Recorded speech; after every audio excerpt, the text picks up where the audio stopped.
आज से उत्तर प्रदेश विधानसभा का मानसून सत्र शुरू हो गया है और इस सत्र के हंगामेदार रहने के पूरे आसार है। समाजवादी पार्टी के सभी विधायक सत्र के पहले ही दिन प्रदर्शन करेंगे और इसी बीच सत्र से पहले मुख्यमंत्री योगी आदित्यनाथ ने मीडिया से बात की और इस दौरान सीएम योगी ने कहा कि बीजेपी की सरकार में यूपी विधानमंडल ने अनेक उपलब्धियां हासिल की है। उनके अहम मुद्दों की चर्चा का विषय बना हुआ है और जनता से जुड़े मुद्दों पर सार्थक चर्चा हुई है और ये सत्र भी काफी अहम है। इसमें जनता से जुड़े हुए मुद्दों को लेकर 25 करोड़ आबादी की उम्मीदों को पूरा करने का उद्देश्य अहम एजेंडे के साथ हम सभी यहां पर उपस्थित है। सीएम योगी ने आगे कहा है कि सरकार हर जवाब का उत्तर देगी। सत्र में कोई भी अहम मुद्दा हो जैसे कि बाढ़, बारिश, जल जमाव से जैसे जुड़े मुद्दों को उठाया जाएगा और पिछले 8 सालों में क्या किया गया है इस पर भी चर्चा की जाएगी। के जुड़े हुए मुद्दों पर समय को जाया न करने दें, ये मेरी अपील सभी अपने प्रतिपक्षी दलों से भी होगी कि वे इन सभी बातों को ध्यान में रख करके अगर सदन में इन मुद्दों पे चर्चा कराएंगे तो एक सार्थक चर्चा भी हो पाएगी, हम किसी निष्कर्ष पर पहुंच पाएंगे। लेकिन अगर वह अनावश्यक व्यवधान पैदा करके न्यूसेंस क्रिएट करेंगे तो जनता की अदालत में स्वयं ही। यूपी विधानसभा मानसून सत्र के ठीक पहले दिन मेरठ की सरथना सीट से समाजवादी पार्टी के विधायक अतुल प्रधान का एक अलग ही अंदाज देखने को मिला है। सपा विधायक आज कांवड़ लेकर विधानसभा परिषद पहुंचे और इस कांवड़ में एक तरफ लिखा था कि हमें चाहिए पाठशाला और दूसरी तरफ था कि हमें नहीं चाहिए मधुशाला। अतुल प्रधान ने इस दौरान यूपी में सरकारी स्कूलों को मर्ज को लेकर भी सवाल उठाए और कहा कि सरकारी स्कूलों को बंद करने का नियम किसने बनाया है। 2019 में पहले बंद करने का काम किया गया और आखिरी सरकारी स्कूलों में कौन पढ़ाता है। यहाँ पर गरीब मजदूर, छोटे मोटे व्यापार करने वालों के बच्चे पढ़ते हैं। और सपा विधायक ने कहा है कि प्राइवेट स्कूलों में कहीं ड्रेस, कहीं फीस के नाम पर वसूली की जाती है जिसमें आम आदमी का बच्चा नहीं पढ़ सकता है। हमें पाठशाला से मतलब है, हमें स्कूल चाहिए, हम मधुशाला नहीं चाहते हैं। और सरकार 27,000 पाठशालाएं बंद करने जा रही है, वहीं इतनी मधुशालाएं खोली जा रही है और इस दौरान उन्होंने सरकार को जमकर घेरा है।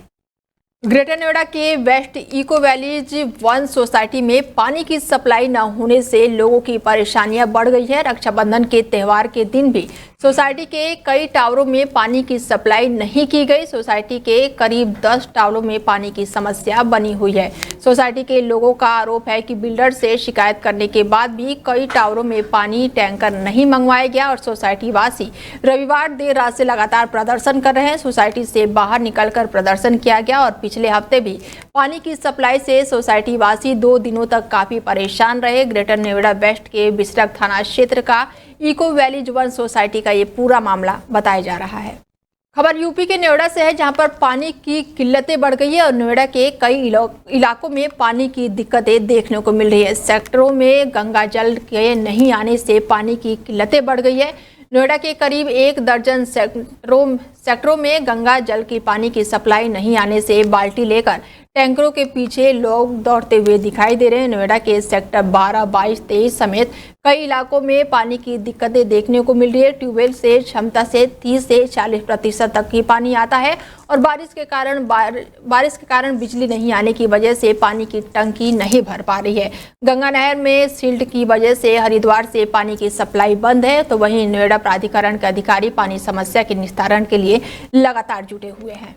वीरभूमि महोबा में रविवार को उत्तर भारत के सबसे प्राचीन और भव्य कजली मेला धूमधाम से शुरू हुआ और उद्घाटन समारोह में सदर विधायक, डीएम और एसपी ने संयुक्त रूप से फीता काटा और नगर पालिका अध्यक्ष ने सभी अतिथियों को पगड़ी पहनाकर ऐतिहासिक शोभा यात्रा का शुभारंभ किया। हवेली दरवाजे से निकली ये शोभा यात्रा देखते ही बन रही थी। हाथी पर सवार अल्लाह और साथ ही घोड़े पर बैठे ऊदल और साथ ही वीर गाथाओं से सजी झांकियों ने लोगों को इतिहास के उस गौरवपूर्ण दौर में पहुंचा दिया। इतिहास के पन्नों में दर्ज है कि सावन पूर्णिमा के सागर किनारे चंदेश और पृथ्वीराज चौहान की सेनाओं के बीच महोबा की कीरत सागर तट पर भीषण युद्ध हुआ और वीर अलाउद्दीन ने चौहान की सेना को उधेड़ कर वीरता प्राप्त की और इसके अगले दिन बहनों ने भाइयों को राखी बांधी और तभी से ये पर्व महोबा में विजय पर्व के रूप में मनाया जाता है। यहाँ पर रक्षाबंधन सावन पूर्णिमा पर नहीं बल्कि भद्रपद कृष्णा के दिन मनाया जाता है, जो आज भी पूरे उत्साह से मनाई जाती है। अन्य सभी अधिकारियों की उपस्थिति में और पब्लिक प्रेजेंस में आज उद्घाटन किया गया है।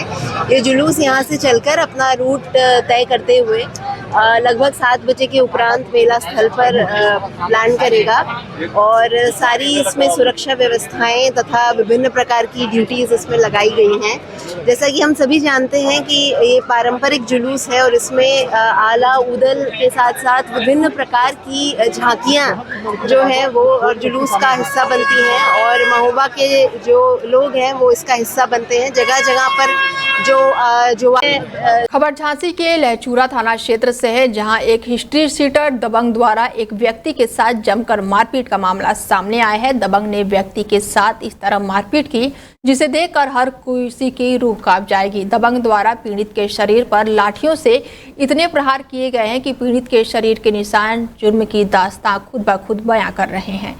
तो वहीं पीड़ित ने शिकायत लहचूरा पुलिस से की है, तो पुलिस द्वारा मामूली धाराओं में मामला दर्ज करके खाना पूर्ति कर दी गई है, जिसके बाद से अब दबंग उसे लगातार धमकी दे रहे हैं। पीड़ित ने दबंग की दहशत और धमकी से तंग आकर अपना घर तक छोड़ दिया है और किराए के मकान में रहने को मजबूर हो गया है। दोनों ने फोन मांगा, फोन नहीं दिया तो मारने लगे, मारपीट बात करने को।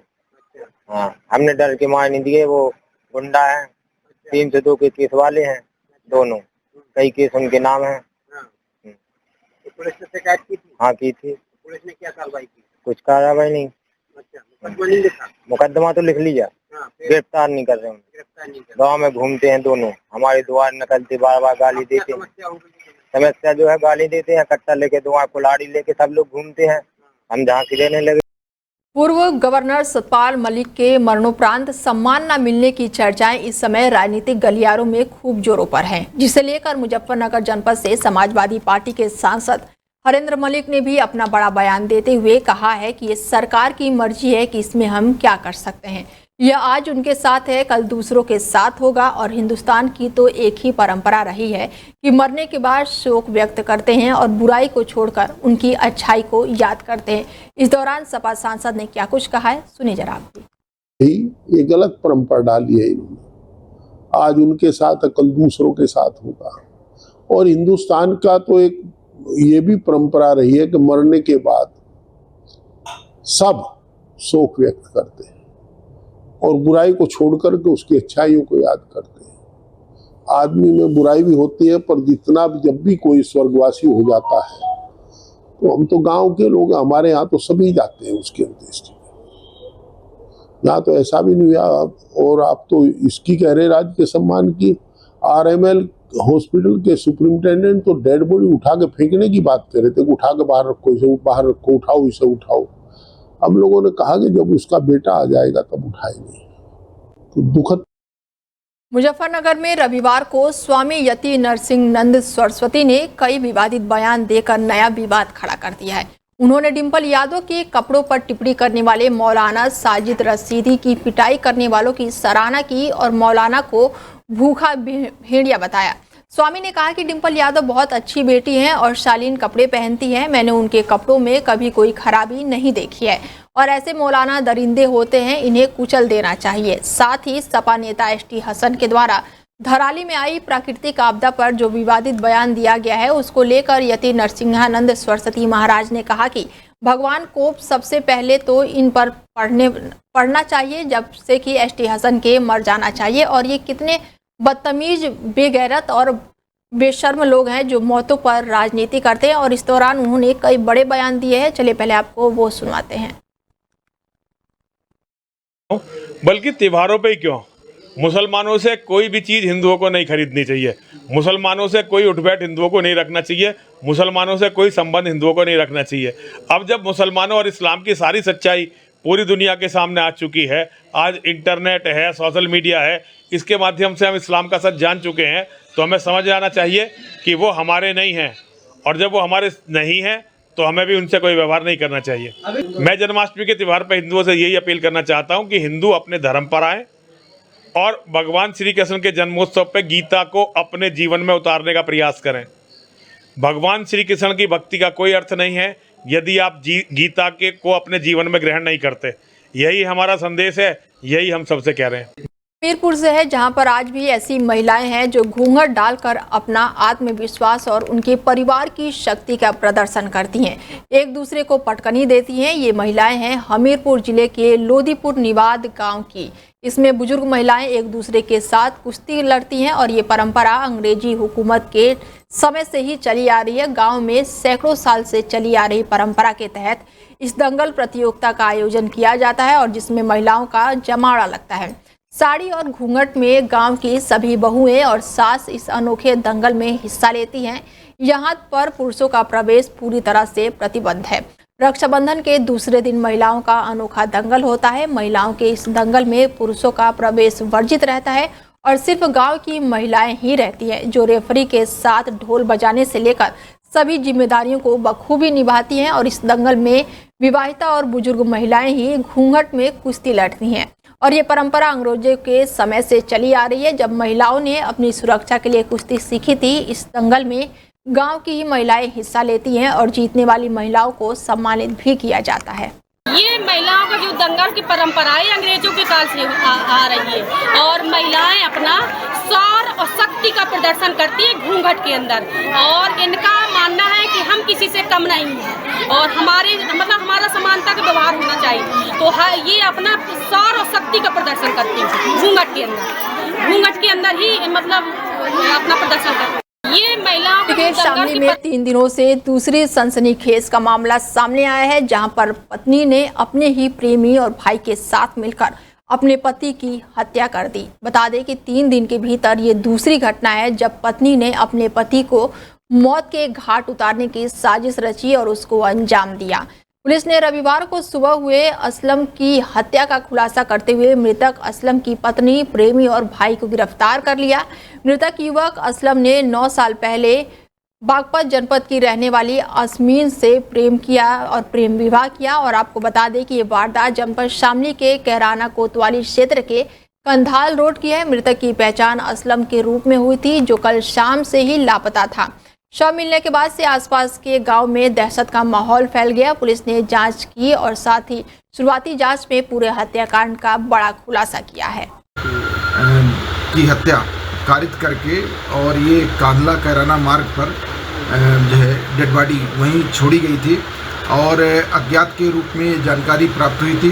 तत्काल जो है डेड बॉडी का पंचनामा भर करके पीएम की कार्रवाई सुनिश्चित की गई और डेड बॉडी की शिनाख्त के प्रयास किए गए। डेड बॉडी की जो है शिनाख्त जो है असलम के पिता आबिद ने किया और आबिद के प्रार्थना पत्र पर जो है सुसंगत धाराओं में हत्या का अभियोग पंजीकृत किया गया। केस के अनावरण के लिए जो है 3 टीमों का गठन किया गया। असलम